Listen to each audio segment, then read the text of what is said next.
please? Sure, I can. Dave, what do you think overall about the who you got coming in here, Kansas, Creighton, and North Dakota State? That's that's pretty much who I thought was coming. Obviously, Nebraska winning yesterday. There was a possibility of them coming in as a three. I did feel like KU would come in being 3 hours up the road as a two. They've had a great season, and I knew it was either going. I felt like it was either going to be North Dakota State or Little Rock coming in as the four. So pretty much what I thought. Yeah, I think Chris Curry was pretty convinced that they were coming up here. What do you know much about North Dakota State? I think 20 and 32 and won the Summit tournament. Yeah, they've been sneaky good over the last few years, to be honest with you. They've taken some trips early out west and beat some good people. And you're kind of going, wow, because they're playing inside. They're practicing inside and doing a lot most of the year. They have an older team. I was informed that they have, and I noticed they had them. I didn't know they had that many. They have like 10 seniors on their team. A lot of times that's what it takes when you're a mid-major to be really successful at all levels is to have those older kids. They won the tournament up there, beat Oral Roberts, and obviously Oral Roberts has had a pretty good run over the years of going to regionals. So I'm sure they're going to be a solid team. My last question, it's just Monday.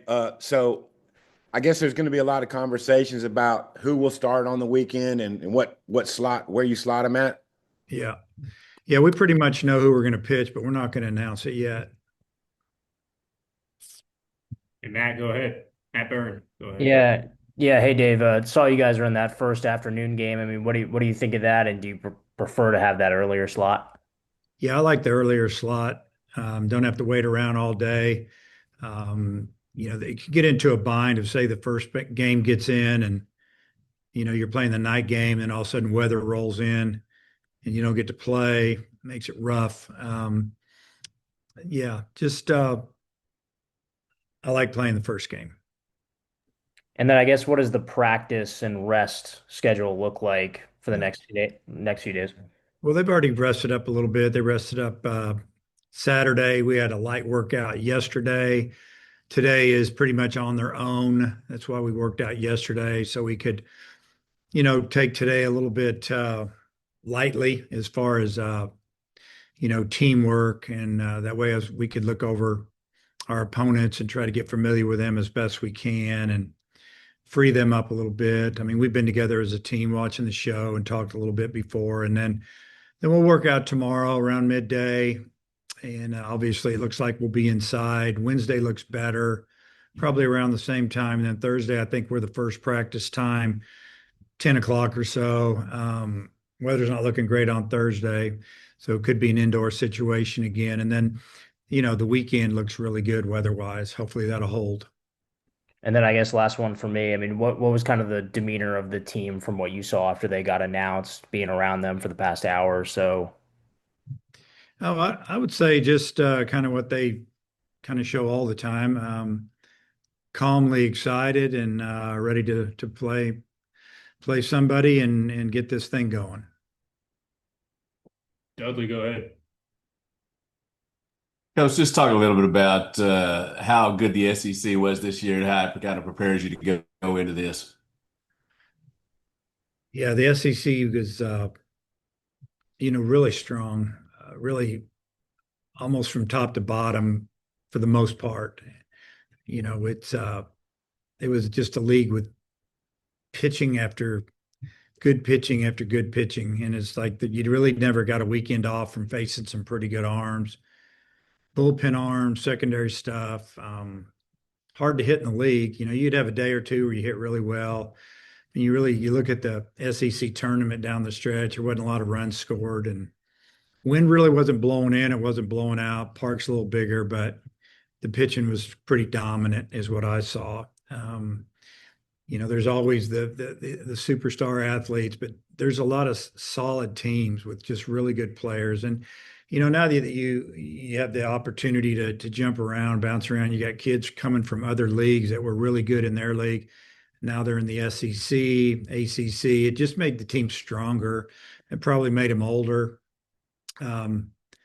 Yeah, it was quite the year as far as talent level. I don't know how it could get much better. Appreciate it. Yeah. Jackson, go ahead.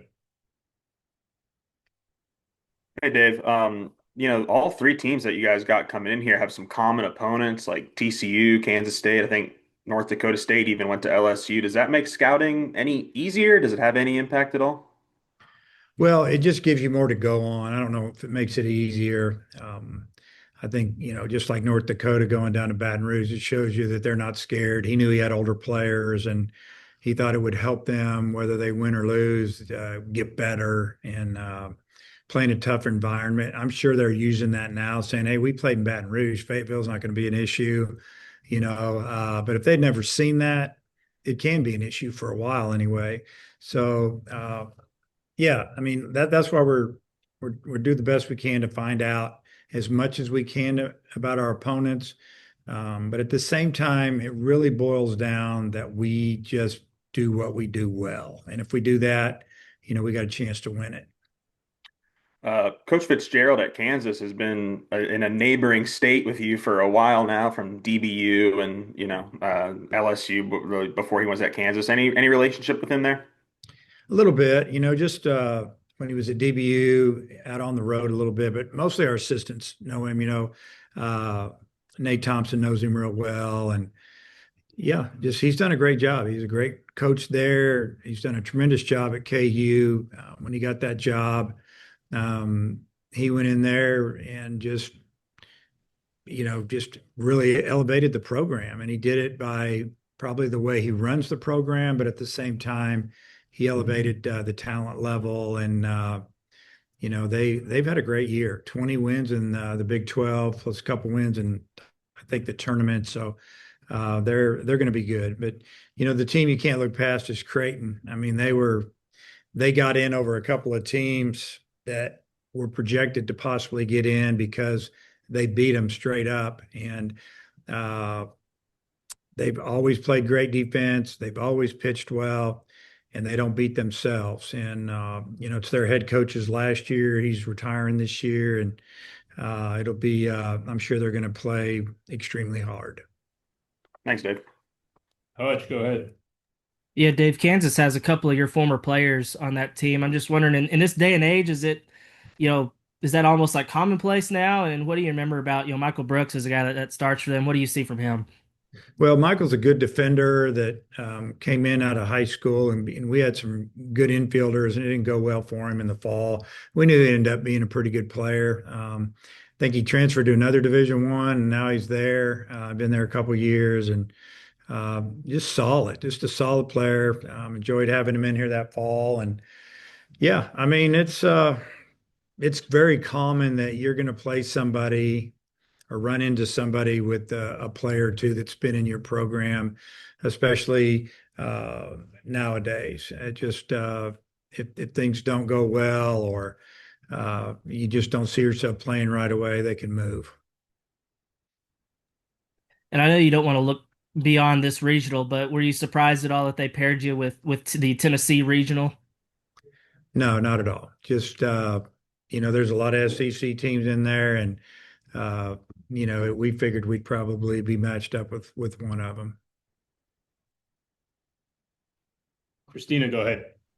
Yeah, coach, just one from me. Noticed Carson Wiggins, it looked like his arm was in a big brace. Did he have surgery? Yeah, he went. We had another MRI done on his arm, and sent him to Dallas for that one. And then they moved it around, did a lot of things, and they felt like there was enough in there that they needed to fix it. And so he had it done. His elbow, I think it was Monday. We were preparing to leave town, but back in town and feeling good, and hopefully we can get him back next season. Come back around, Hutch. Yeah, Dave, with Root, he's had some really, really good starts and then maybe some that aren't as good. I'm curious, what's the difference between when he's really good and when he's not? And is it something you can notice in him early on? Yeah, I mean, when he's had a couple of starts that didn't go his way, it was about being able to land his curveball, and he was in maybe getting behind hitters. But that's the way it is for most pitchers. The other day he pitched pretty good. We didn't play very good. I mean, we didn't turn 2 double plays in 1 inning. The home run, 3-run homer never should have happened. We should have been hitting. And maybe, I think we had a runner on first, double play ball. They had a runner on first, double play ball. We don't turn it. It should have been 2 outs, nobody on. I mean, I didn't think he pitched bad, but his pitch count got up there, and we thought, hey, let's just get him ready for the next one and go with the other guys, see if we can swing our way back into this, and we didn't. But yeah, it's usually pitching ahead in the count, landing some off speed. And with y'all only playing 1 game down in Hoover, and Gage Wood obviously didn't get the chance to pitch, what did this weekend look like for him? Did he throw a bullpen session on Saturday, or kind of what did this weekend look like for him? Yeah, he got he got a bullpen in, and then he'll get a little work in this week, and we'll get him ready for the weekend. He'll be good to go. Anybody else? Matt, Dudley, Jackson, if you got anything, just chime in. Oh, all right, Coach. Thanks for your time. Okay, see you guys.